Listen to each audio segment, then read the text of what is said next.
po na excited na kayo na sama-sama tayo magpupuri sa Panginoon. Amen po ba? Woo! Purihin natin natin Diyos. Ipakita natin sa Panginoon na tayo nagpupuri. Sama-sama umaawit, dinadakila ang pangalan niya. Sama-sama nagpupuri sa'yo. Sama-sama umaawit sa'yo. Dakila Diyos, tunay na kay mo. Pag-ibig mo ay hindi nagbabago. Itaas ang ngalan mo, Panginoong Yesu Cristo. Kami ay sama-sama sumasamba sa'yo. Yeah! Woo! Sama-sama magpupuri sa'yo. Sama-sama umaawit sa'yo.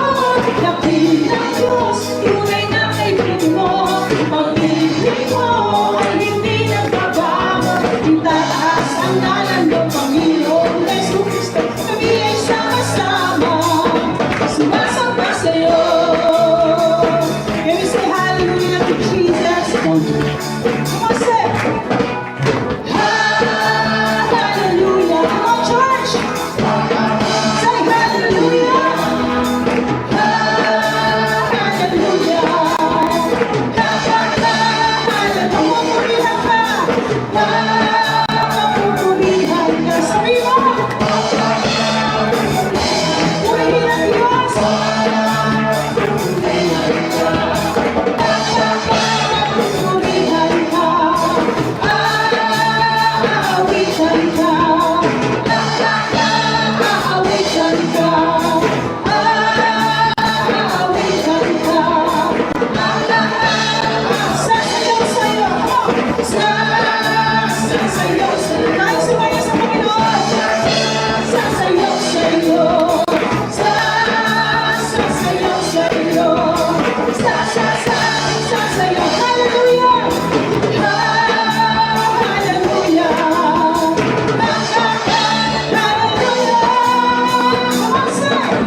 Sama-sama nagpupuri sa'yo. Sama-sama umaawit sa'yo.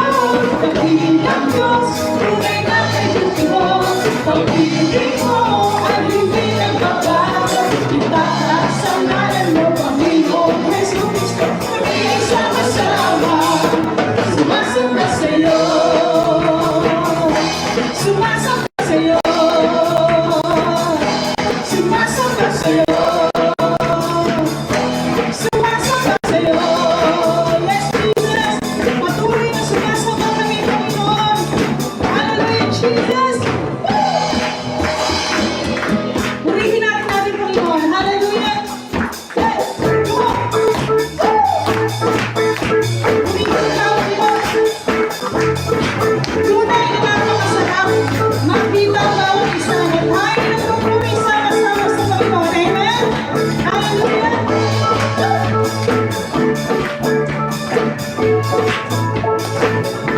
Sabi mo, ako'y handang pagmasdan tayo nakaawitan.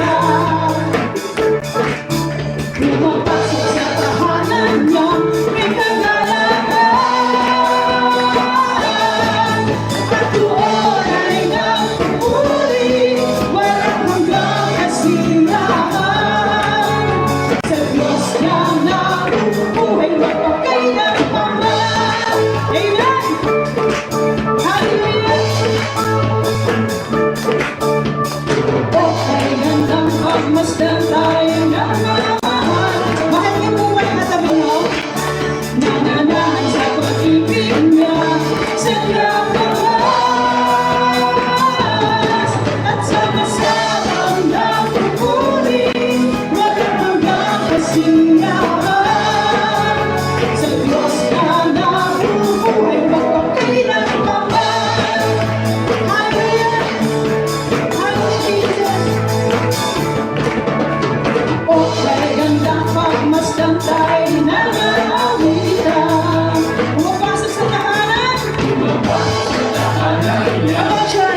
sa presensya mo, Panginoon.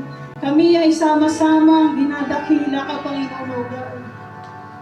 Lord, sa umagang ito, Diyos, dalangin namin, Panginoon, O Diyos, na kami katagpuin mo sa umagang ito, O Diyos. Come on, church, nasain natin na katagpuin tayo ng Panginoon ngayong umaga. Sa pamamagitan ng awiting ito, ihandog natin sa ating Diyos. Kausapin natin ang ating Panginoon. Narito kami. Come on, say. Yes, Lord. Hallelujah.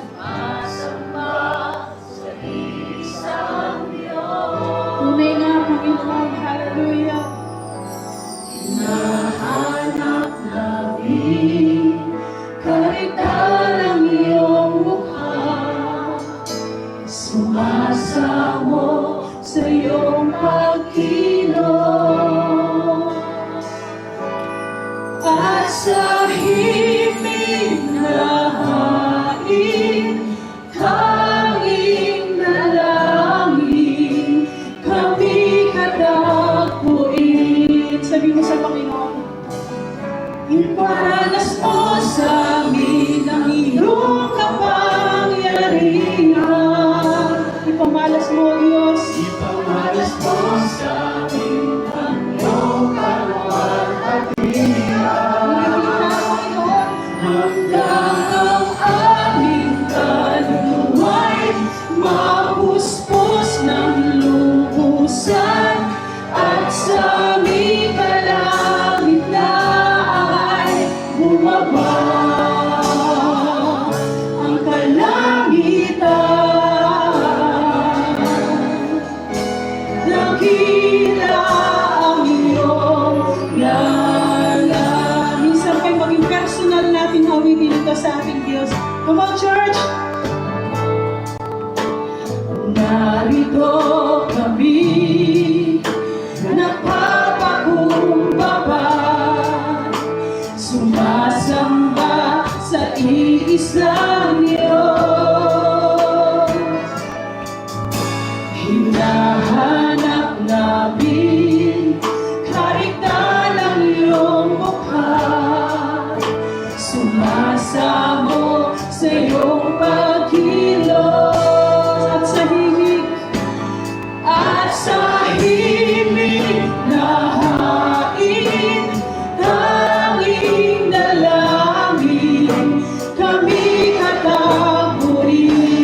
Iparanas mo, Panginoon, iparanas mo sa amin ang iyong kapangyarihan. Sabihin mo sa Diyos, Lord, maranasan ka namin, Panginoon. Nais namin maranasan ka ngayong umaga, Diyos. Yes, God. Hanggang ang aming kaluluwa'y mapuspos ng lubusan, at sa aming kalagitnaan ay bumaba ang kalangitan.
worship. Feel the presence of Jesus. Purihin mo ang Panginoon. Dakila ka, itataas, itataas ang bayan mo. Hari. Oh, let's worship. Hallelujah. Ako'y sumasamba, O Diyos, dakila ka, itaas ang pangalan ng Diyos, itataas ang ngalan mo. Ika'y hari ng buhay ko. Yes, Jesus! Ako'y sumasamba, O Diyos, dakila ka. Sabi mo sa Panginoon, dakila ka, nakakayawin. Kanta, pagkat dakila ka, O Diyos, dakila ka. Dakila ka, Panginoon, wala nang iba. Dakila ka, nakakayawin.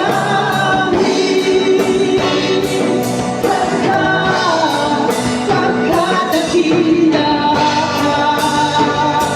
O Diyos, dakila ka. Ating itaas ang pangalan ng Diyos sa muling pagkakataon. Itataas ang ngalan mo. Sigaw mo sa Panginoon. Come on, church!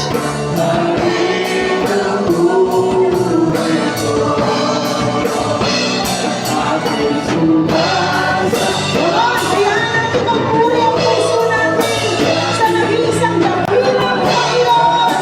Itaas ang pangalan mo. Itataas ang ngalan mo. Hari, hari ng buhay ko. Yes! Ako'y sumasamba, O Diyos, dakila ka. Itaas ang pangalan ng Panginoon. Come on, church! Itataas ang ngalan mo. Hari ng buhay ko. Ako'y sumasamba, O Diyos, dakila ka. Maaari bang umawi tayo sa ating Panginoon? Yung puso natin, nasain natin, nasambitin natin ang kadakilaan ng Diyos. Hindi lang tayo dahil umaawit sa bibig natin. Paawitin natin yung puso natin. Kasi dakila si Lord eh. Yes, Lord. Dakila yung Diyos. Hindi lang siya basta-basta. Yes, Lord. Kaya dapat lagyan natin ng puso yung pagpupuri natin sa Panginoon. Come on, church.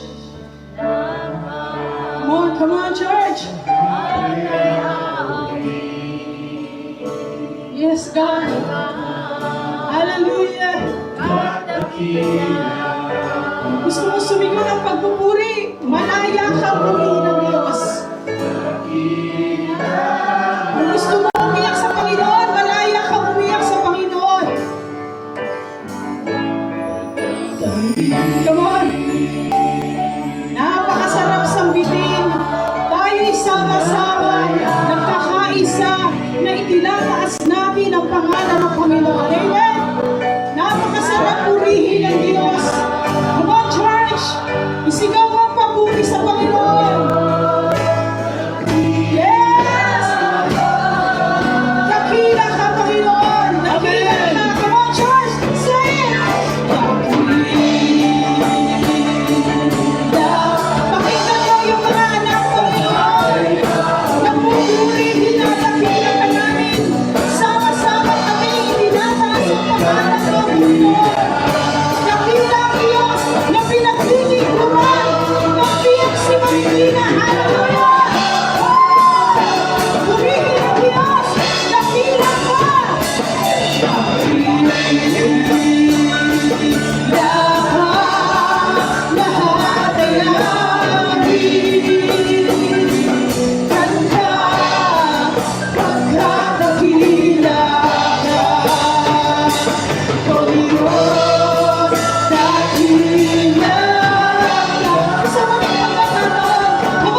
Jesus, O Lord.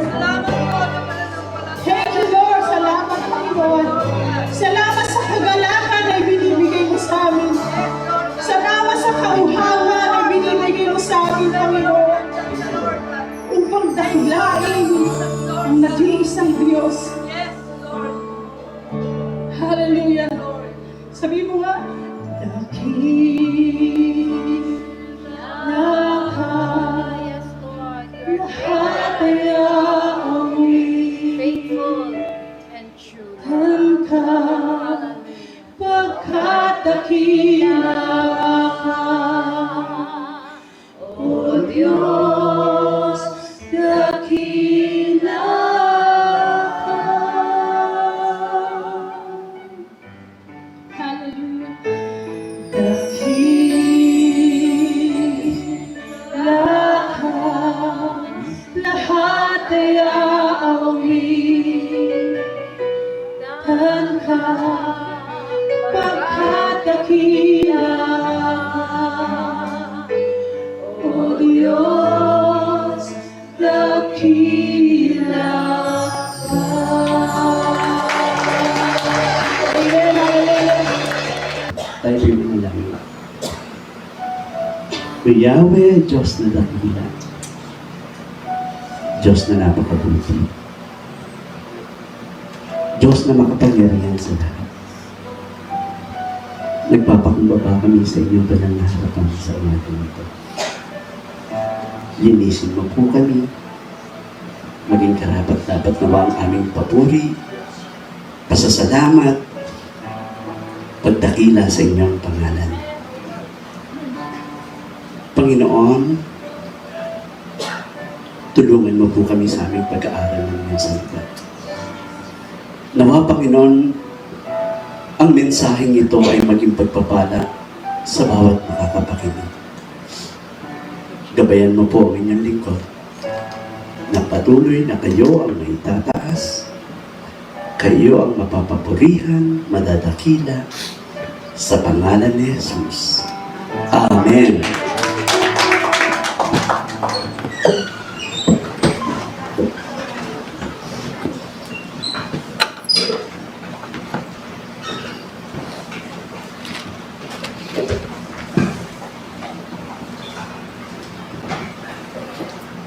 Good morning, everyone. Pansamantalang puputulin natin yung series ni Pastor Piles.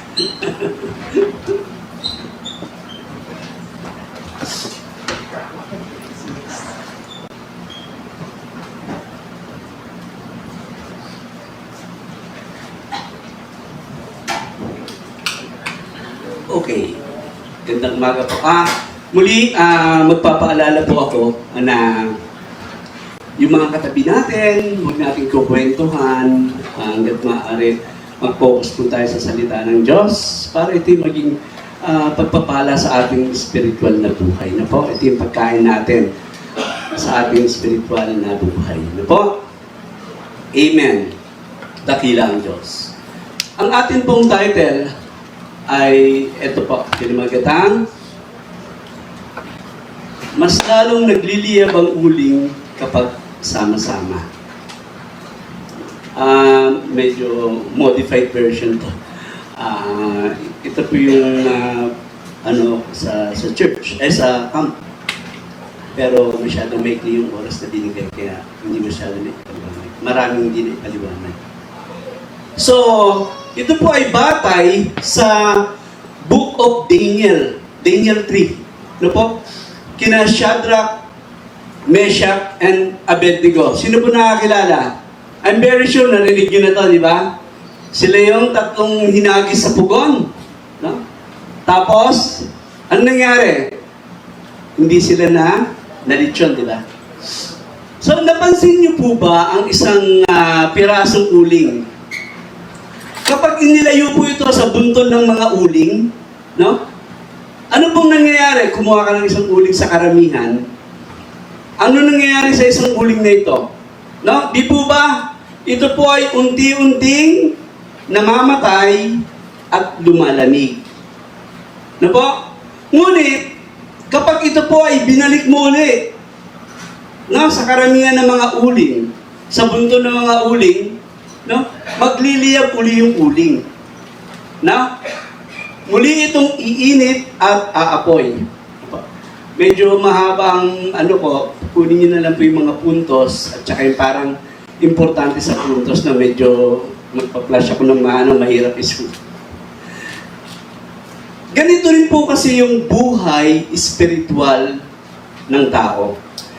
Maraming Kristiyano, yung dating masigla, dating mainit sa Panginoon. Ano po? Andiyan na yung excited mag-church. No? Parang uhaw sila sa salita ng Diyos. Ano po?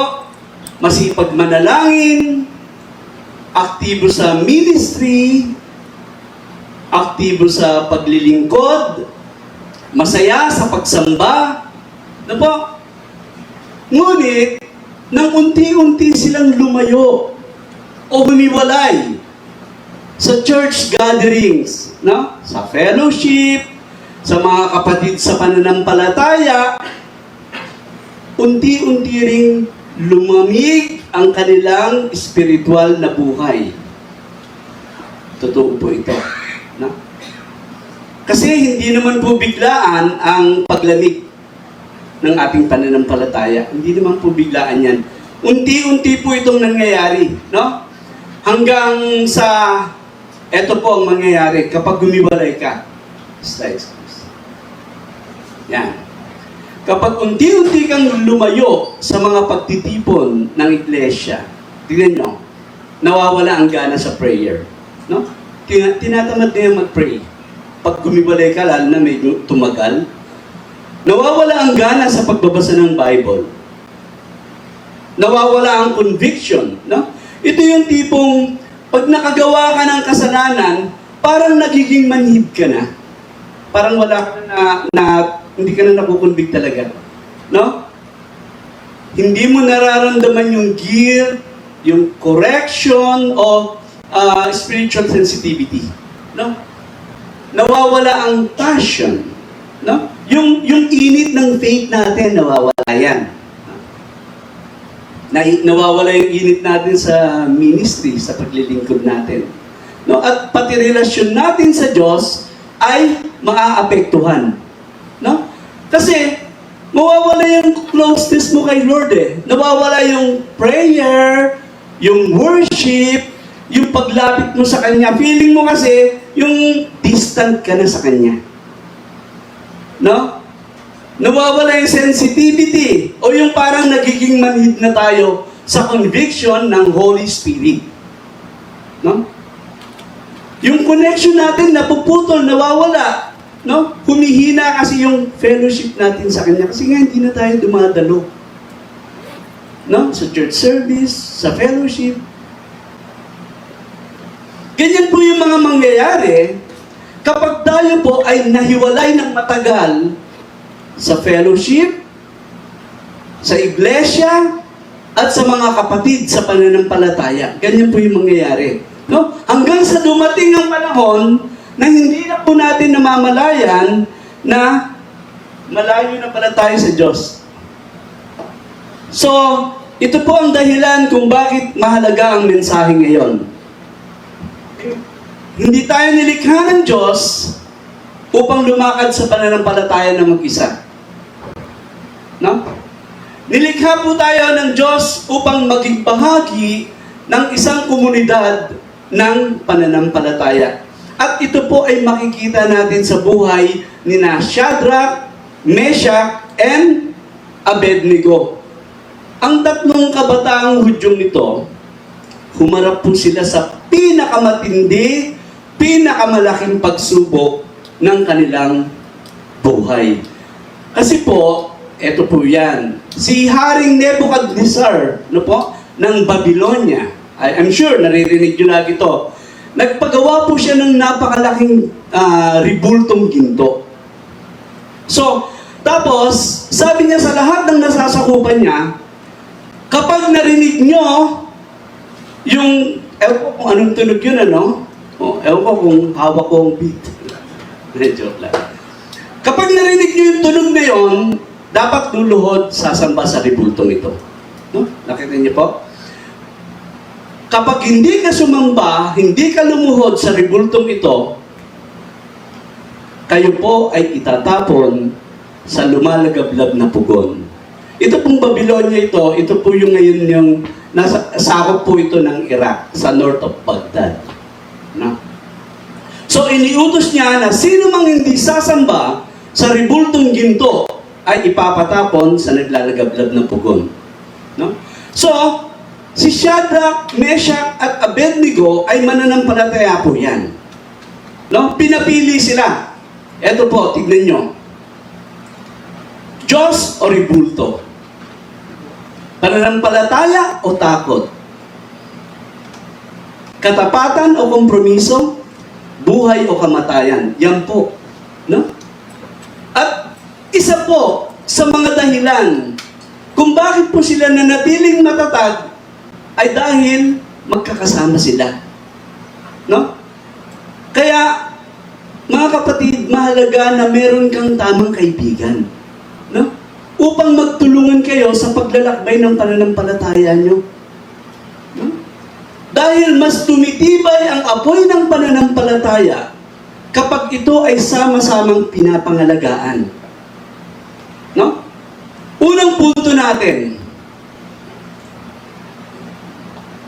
See, the people who are close to you have a great influence on your life. Ayan na.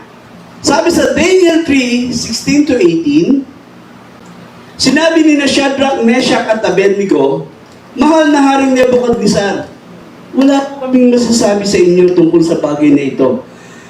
Gawin ninyo kung yan ang gusto nyo. Ang Diyos na aming pinaglilingkuran na magliligtas sa amin sa naglalagablab na pugon at mula sa inyong kapangyarihan. Kung hindi man niya kami iligtas, hindi pa rin kami maglilingkod sa inyong mga Diyos ni sasamba sa rebultong ginto na ipinagawa nyo.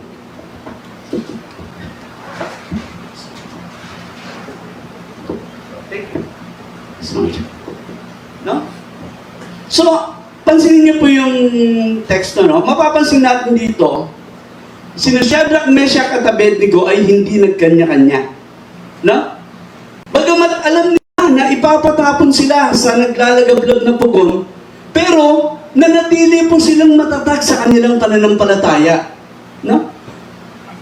Hindi po sinabi ni Shadrach na, naku, patay tayo dyan, bro. No? Sobrang init niyan. Sumamba na tayo sa rebulto. No? Kunyari lang naman eh. Pwede, di ba? Hindi rin sinabi ni Meshach na, sige, pretend na lang tayo na i-worship natin yung idol ni Nebuchadnezzar. Hindi naman nila alam yung puso natin eh. Kay Lord pa rin tayo. Pwede, di ba? Pwede rin, hindi rin sinabi ni Abednego, oo nga, tama kayo. Mag-compromise muna tayo. No? Total, para masave tayo rito. Pag sinabi pong compromise, ito po yung mga kasalanang madaling i-justify. Nag-compromise na kami, pastor, kasi malilitsyon po kami. Yung mga ganon, yung may tumawag, sabi sa'yo ng boss mo, pag may tumawag sa akin, sabihin mo, wala ako Christian ka, alam mo nandun. Ang daling i-compromise, di ba? Wala daw po siya, sabi niya. Madaling i-justify, kasi pastor, pag di ko sinabi yun, tatanggalin ako sa work. O mememuhan ako, o papagalitan ako. Pero napakagaling ng ginawa nila. No? Hindi po sila nag-compromise. No? Alam niyo po ba, sila Shadrach, Meshach, and Abednego, bahagi po sila ng administrasyon ng imperyo. No? Mga opisyal po sila na naglilingkod sa Babylonia. Nakita niyo? Hindi sila nag-compromise kahit mga opisyal sila ng gobyerno.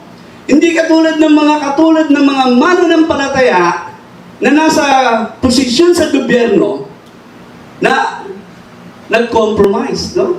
Kahit na may kasalanan yung tao, pinagtakpan nila, nakipagsabuatan sila para makatakas ito. Pero hindi sila nag-compromise. No? Pare-pareho silang tumayo para sa Diyos. Pare-pareho silang tumangging yumuko. Pare-pareho silang nanindigan para sa Diyos. So makikita po natin dito, malakas ang impluensya nila sa isa't isa. No? Malaki po ang impluensya ng taong madalas nating kasama. No? Tignan mo yung katabi mo.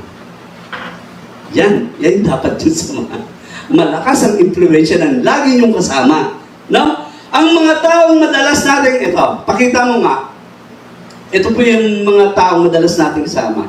May kakayang hubugin ang ating, tignan nyo, totoo po yan, pag-iisip, paniniwala, ugali, desisyon, at direksyon sa buhay. Tignan niyo po? Tignan niyo po ang sabi sa Proverbs 13:20. He who walks with wise men will be wise. No? Ang lumalakad na kasama ng marurunong ay magiging marunong. Nakita niyo po? Nakakahawa po ang ugali at pag-iisip ng mga kasama natin lagi. So kung palagi kang nakikisama sa mga taong may karunungan, may mabuting asal, may takot sa Diyos, unti-unti mo rin matututunan yung kanilang mga pananaw at gawi o diskarte sa buhay. Na? Kung sino ang lagi mong kasama, unti-unti mo yung magiging katulad.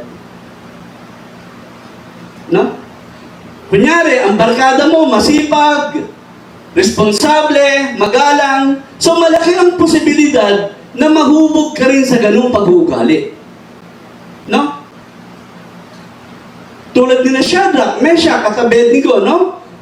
Kapag ang mga kasama mo may paninindigan, eventually magkakaroon ka rin ng paninindigan. Kapag ang kasama mo lagi ay matatag sa Diyos, eventually tatatag ka rin. Makukuha mo yun. No? Mga kapatid, kapag ang mga kasama natin ay taong nananalangin, eto po yan. Andy. Yan. Nananalangin, nagtitiwala sa Diyos at nananatiling matatag kahit may pagsubok, nahahawa ka rin sa kanilang lakas at pananampalataya. Natututo ka rin magtiwala kahit mahirap, tulad na nangyari sa kanila. Natututo ka rin kung paano manatiling faithful. Mas lumalakas ang loob mong manalangin at magpatuloy. See? Ang mga tao pong malapit sa atin ay may malaking impluensya sa ating mga ugali, pananaw at direksyon sa buhay kahit hindi natin ito napapansin. No po? Pero, kapag ang kasama mo ay ito, puro reklamo, puro compromise, mahilig sa bisyo, mga chismosa, puro negativity, at inilalayo ka sa Diyos, no? Walang direksyon. Ito yung mga kasamahan mo, lalo na sa mga kabataan, yung mga bahala na si Batman. Oh, may exam tayo. Oh, okay lang yan. Bahala na. No? Yung mga YOLO. Ano yung YOLO? You only live once. Yung mga YOLO na yan, dahil ganito yung kanilang tinatayuan, minsan lang tayo mabuhay. Ito po yung mga taong puro enjoy lang. No? Walang plano. Enjoy! Okay lang yan, okay lang yan. No? May exam tayo, mag-review tayo. Bahala na si Lord. Pagdating ng exam, walang alam, Lord, 100, you 0. O, puro bahala na si Lord. Mga kapatid, kung ganyan lagi ang mga kasama, barkada o circle mo, kahit gaano ka kabuti, kahit gaano katatag, kahit gaanong good intentions mo, kung palagi kang napapalibutan ng masamang impluensya, mahahawa ka sa kanila. Eventually. No? Tingnan niyo rin po yung sinabi sa Proverbs 22:24-25. Ninyo. Huwag kang makipagkaibigan sa taong madaling magalit. Tingnan nyo. baka mahawa ka sa kanya at mabulid sa ganoong pag-uugali. No? Ang ganda ng NIV natin. Do not make friends with a hot-tempered man. Do not associate with one easily angered, or you may learn his ways and get yourself ensnared. No? Kapag lagi kang kasama ng taong mabilis mag-init ang ulo, yun pong tinatawag nagkakaroon ka ng emotional contagion. No, ibig sabihin, yung nahahawa po yung emosyon ng isang tao sa mga taong madalas niyang kasama. Kasi may adaptation effect po yan. Kung araw-araw madalas mong kasama, nakikita mo lagi yung biglaang galit. No? Lagi mo nakikita yung matinding pagtaas ng boses, yung mga confrontational tone na pananalita na may bahid ng galit. No? Kung araw-araw o lagi mo nakikita ito sa lagi mong kasama, nagiging normal po yun sa perception mo. No? Eventually, hindi mo napapansin, bumababa na yung pasensya mo. Madali ka nang magalit, madali ka nang mairita. No? Nagiging normal na sa iyo yung sigawan o impulsive na sagot. Kaya, kahit hindi mo balak maging magagalitin, kapag palagi kang exposed sa taong magagalitin, unti-unti mo itong nakukuha. Na? Hindi mo namamalayan, nakasubscribe ka na pala sa Galit Premium Plan. Diba? So, tanongin mo yung katabi mo, nakasubscribe ka ba sa Galit Premium Plan?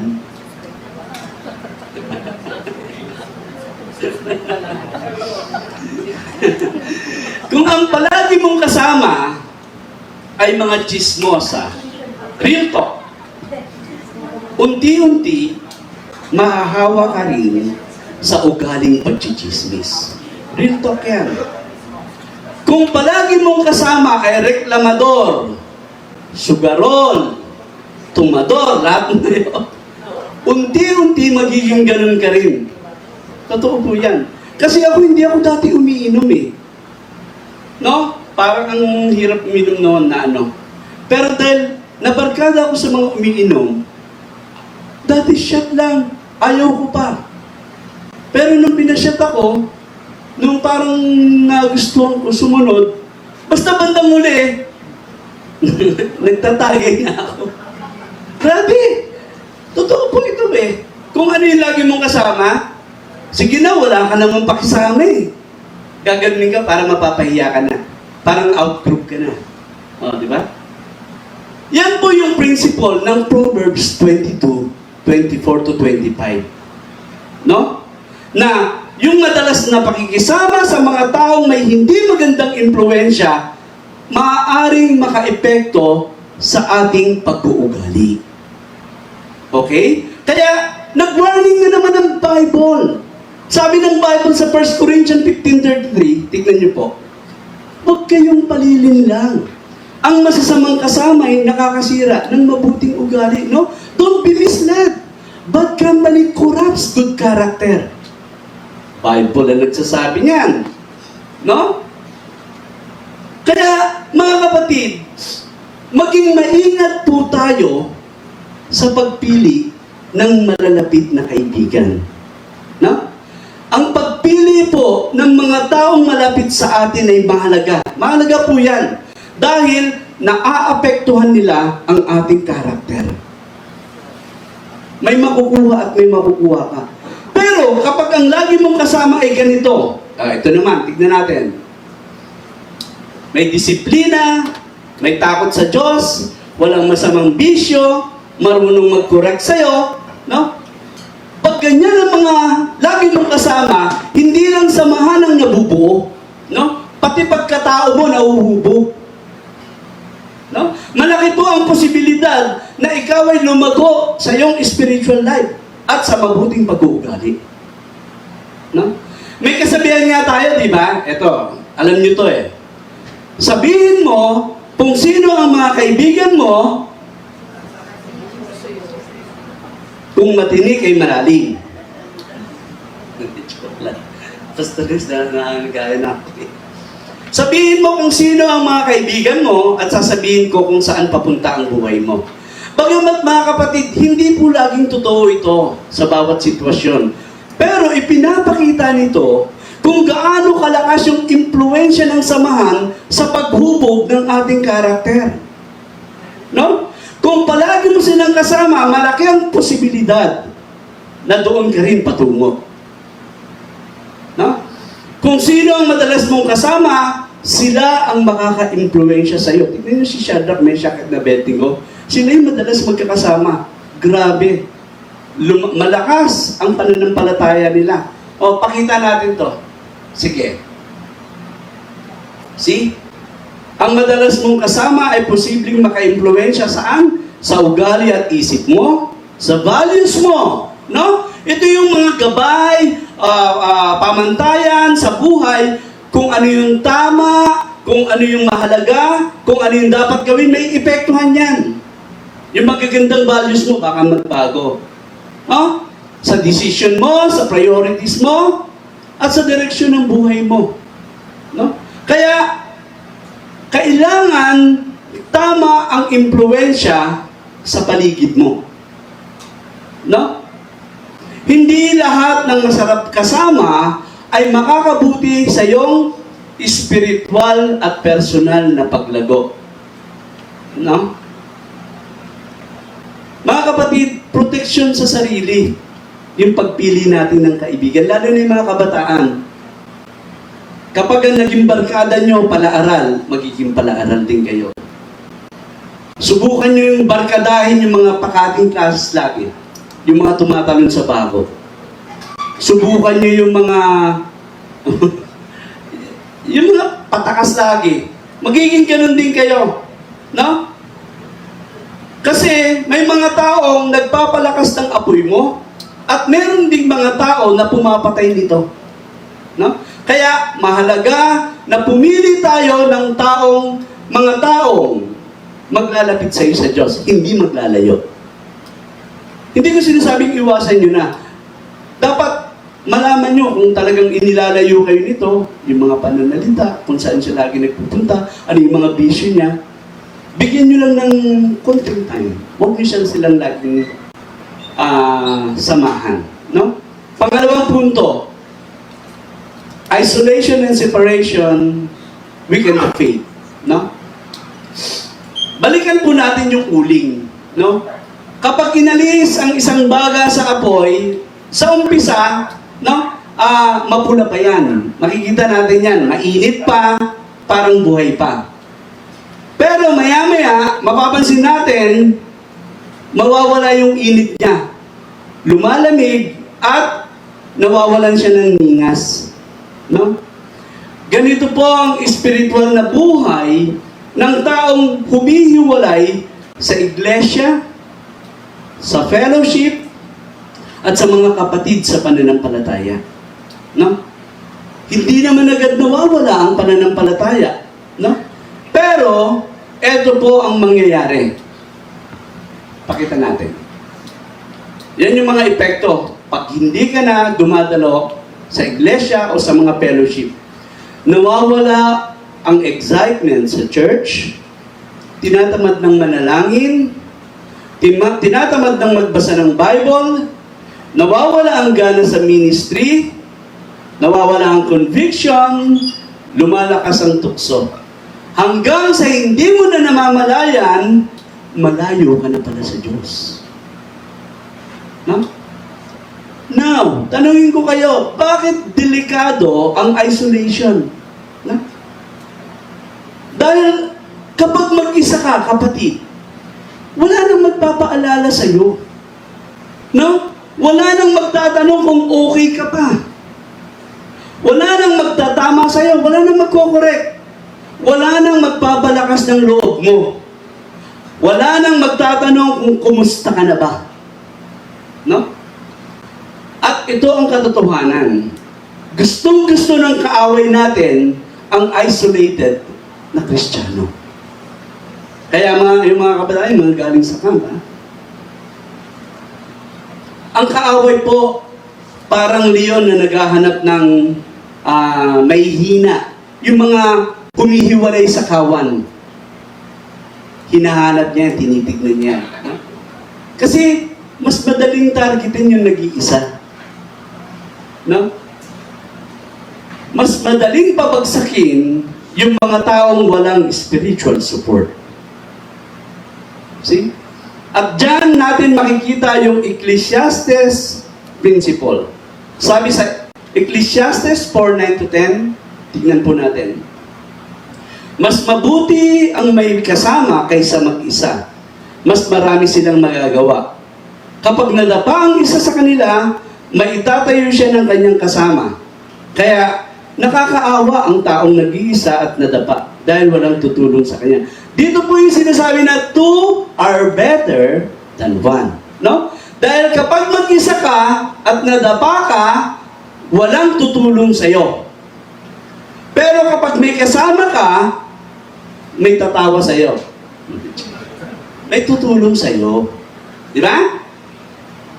No, kapag ang isa pong mananampalataya nadapa sa kasalanan o nanghina sa pananampalataya, yung mga kapatid sa iglesia, maaari po yung umalalay. No? Maaari yung magbigay ng payo. Maaari yung magpaalala sa iyo ng mga pangako ng Diyos. No?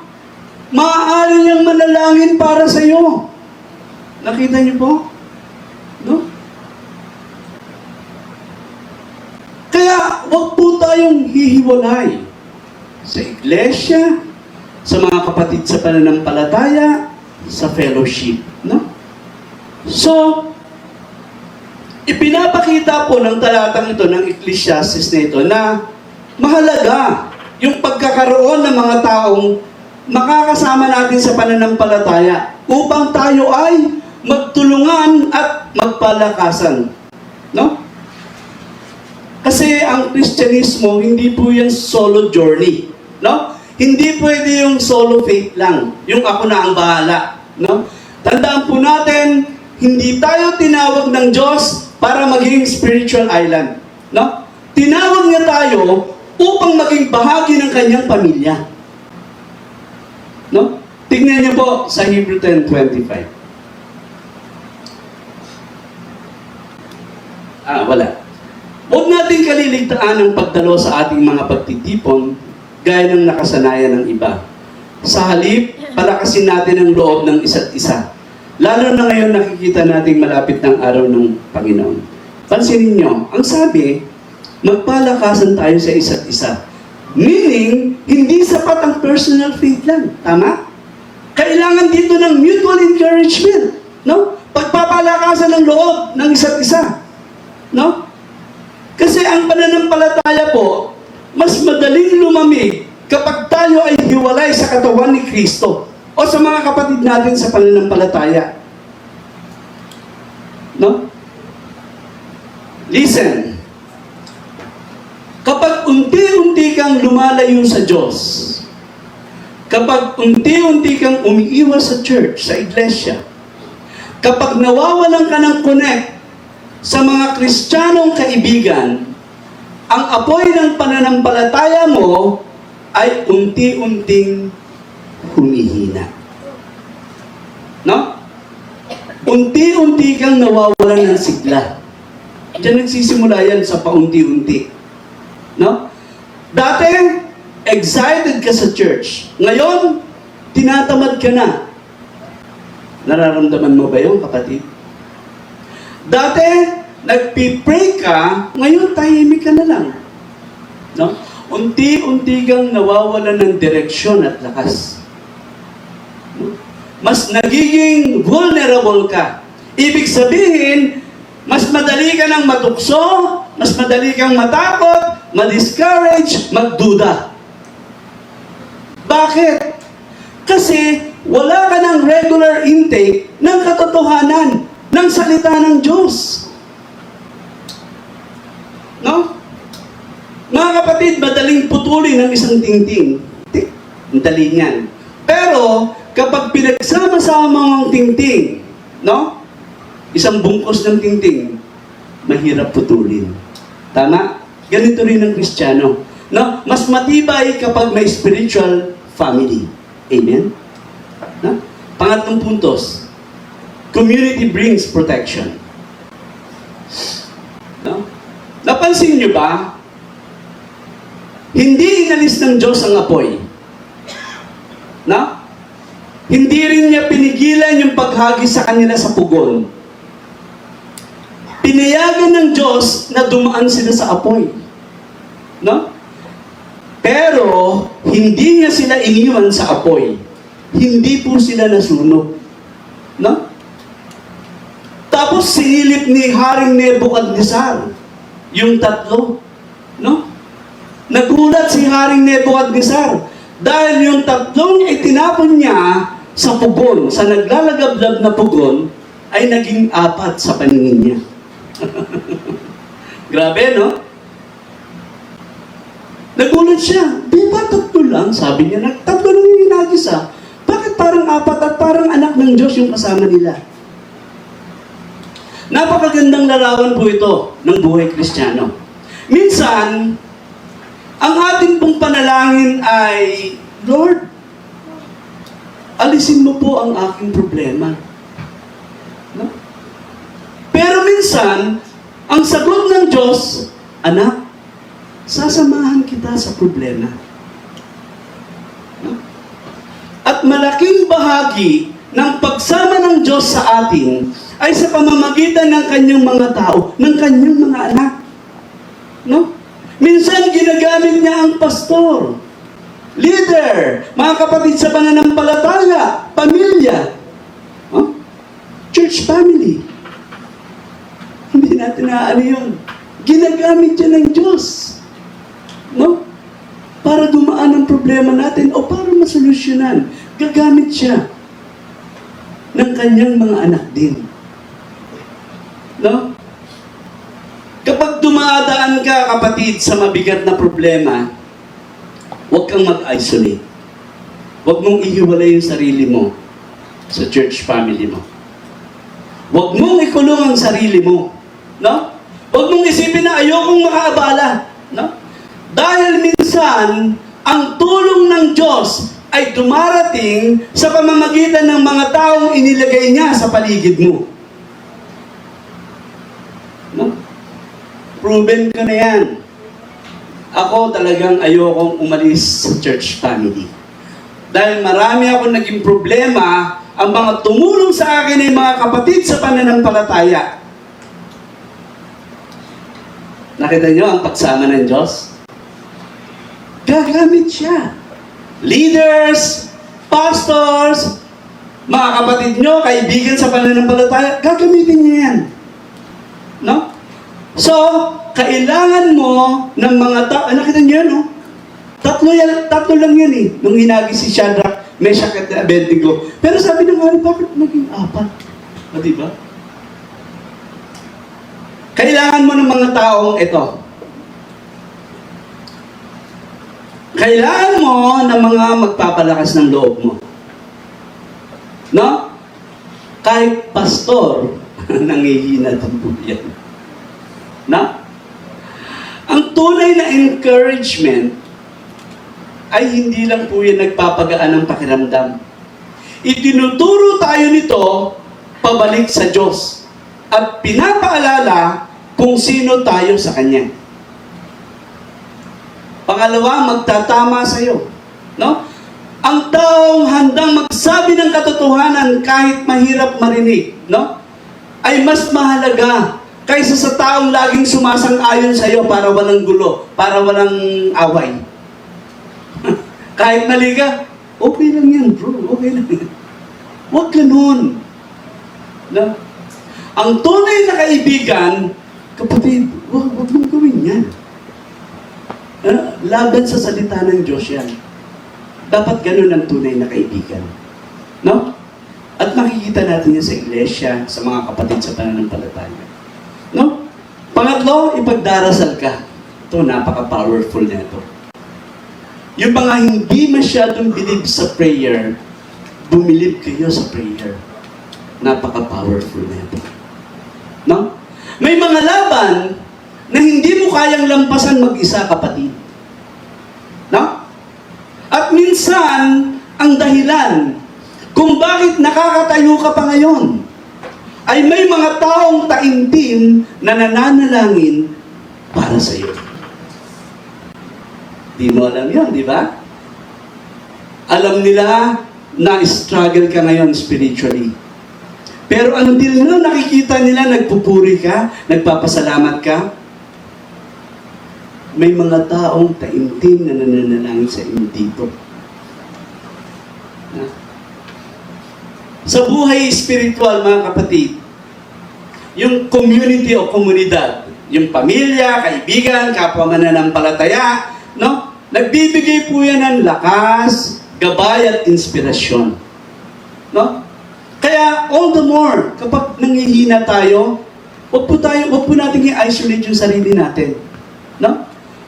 Kasi andyan nga sila, sumusuporta sa iyo kapag mahina ka, nag-i-inspire sa iyo kapag down ka. No? Mas lumalakas tayo sa samahan. No? Kaya mga kapatid, maging consistent tayo sa mga pagdalo, sa gawain, sa iglesia, o sa mga pagtitipon. Treat it, no? Ituring nyo ito na parang priority talaga. No, hindi optional. I-priority nyo. No? Kasi, sa mga gatherings na ganito, doon ka niririnyo at pinapalakas. Minsan, ako, nag-ano ako sa Facebook. Nagkikdans ako, ikot ako. Tapos, may nagsalita na isang alam niyo, na-bless ako. Parang lumakas ulit yung spiritual ko. Ang ganda ng mga sinabi niya. Kasi ang salita ng Diyos ay buhay at mabisa. Living and active. Buksan niyo lang yung puso niyo sa salita ng Diyos. Tignan niyo. Mangungusap sa inyo yan, palalakasin kayo niyan, i-encourage kayo niyan. Buksan niyo yung faith niyo. Whenever you read the Bible, no? Parang cellphone, mga kapatid. No, di ba? Kahit gaano kaganda, mauubos ang battery kung hindi mo i-charge. Tama ba? At ang gathering o pagtitipon ang isa sa mga charging stations ng ating kaluluwa. Na? Tandaan mo, kapatid, hindi ka tinawag ng Diyos para mag-isa. Tinawag tayo ng Diyos para maging bahagi ng isang komunidad ng pananampalataya upang magkaroon tayo ng suporta at proteksyon. Pang-apat na punto. Accountability keeps the fire of faith burning. No? Sabi sa Proverbs 27:17, kung paanong ang bakal ay nagpapatalas ng kapwa-bakal, gayon din ang tao ay nagpapatalas ng kanyang kapwa. No? Ipinapakita po ng talatang ito yung kahalagahan ng accountability sa paglago ng pananampalataya. Kasi ito po yan. Tingnan nyo. Sa Christian context, ang accountability ay may layuning gabayan ng isa't isa, itama kung may maling ginagawa, palakasin ang pananampalataya, at tulungan ang bawat isa na mamuhay ayon sa kalooban ng Diyos. Tingnan niyo po. Yan according sa Christian context, no? So, makikita natin na ang accountability ay para may taong magpapaalala, susuporta, at tutulong sa atin na manatiling tama ang ating pamumuhay at relasyon sa Diyos. No? Ang tunay na kaibigan ay hindi lang sasamahan ka sa saya. No? Tutulungan ka rin niyang bumalik kapag naliligaw ka. Hindi ka nasasamahan kapag naliligaw ka. No? Meron ba kayong kaibigan na makulit? Kinukulit kayo. No? Lagi kayong pinapaalalahanan, pero para sa ikabubuti mo. No? Kumusta ka na ba talaga, brother? Sister, no? Okay ka lang ba spiritually? Nagpe-pray ka pa ba? Masakit pakinggan, di ba? Pag lalo na pag medyo may pride tayo, pag nasasabihan tayo ng ganyan, nagpapasa ka pa ba ng Bible? Kumusta prayer life mo? Kumusta spiritual life mo? No? Mga kapatid, hindi po ito panghihimasok. Hindi po ito pag-control. Hindi ito panghuhusga. Ito po ay pagmamalasakit. No? So bakit mahalaga to? Kasi may mga blind spots tayo. No?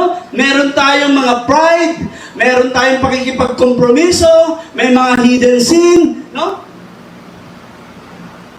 At ginagamit ng Diyos ang tamang tao para tayo ay gisingin. No? Para paalalahanan tayo. Para ibalik tayo sa tamang direksyon. No? At dito natin i-apply yung Galatians principle. Sabi, mga kapatid, kung may magkasala man sa inyo, kayong mga ginagabayan ng banal na Espiritu ang dapat tumulong sa Kanya para magbalik loob sa Panginoon. Ngunit, gawin ninyo ito ng buong hinahon at mag-ingat kayo dahil baka kayo naman na matukso. No? If someone is caught in a sin, you who are spiritual should restore him, sabi, gently. Kasi yung iba, pag nag-restore, pagalit, pa-condemn. Hindi ganun. Unawain natin yung mga kapatid na mahihina pa sa pananampalataya. Di ba sabi nga ni Pablo? No, tayo po ay may obligasyon sa mga kapatid nating mahihina pa sa pananampalataya. I-restore natin sila gently. No? Kapag may naligaw, may nagkasala, dapat itama natin sila, tulungan natin sila, at akayin natin sila pabalik sa Diyos ng may kahinahunan. Yun ang tama. No po? Dahil isa sa pangunahing layunin ng accountability ay restoration. No? Pero, pag ayaw magpa-restore sa kabila ng paulit-ulit na pag-correct at ini-ignore ka lang, bayaan mo na siya.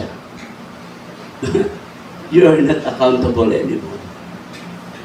Na, pag paulit-ulit mo siyang sinasabihan, pag paulit-ulit mo siyang kinokorek, bigyan mo na siya, Lord, eto na. Hindi ko na kaya. Talagang matigas ang ulo niya. So, ididisiplina po siya ng Diyos. No? Panglima, panghuli. Okay, kissing na dyan, ha? Sabi, they were not only saved, they were promoted. So, pagkatapos po ng apoy, pagkatapos nilang itapon sa lumalagablab na pugon, lumabas po sina Shadrach, Meshach, and Abednego na walang pasok, walang amoy usok, hindi nasunog yung buhok, inamoy pa sila. No? Imagine niyo, 7 times hotter than usual ang apoy ng pugon. To the extent na yung nagtapon sa kanilang mga sundalo ay namatay dahil sa sobrang init ng pugon. Pero lumabas sila, walang pasok, walang nasunog ni isa. Nakita nyo, yung dakila ang Diyos? Yung kinanta natin? Dakila talaga ang Diyos.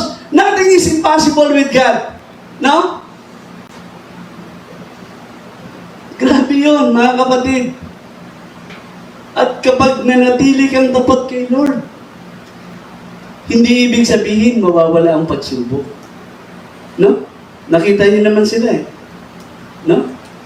Hindi sila iniligtas mula sa pugon, kundi iniligtas sila sa loob ng pugon.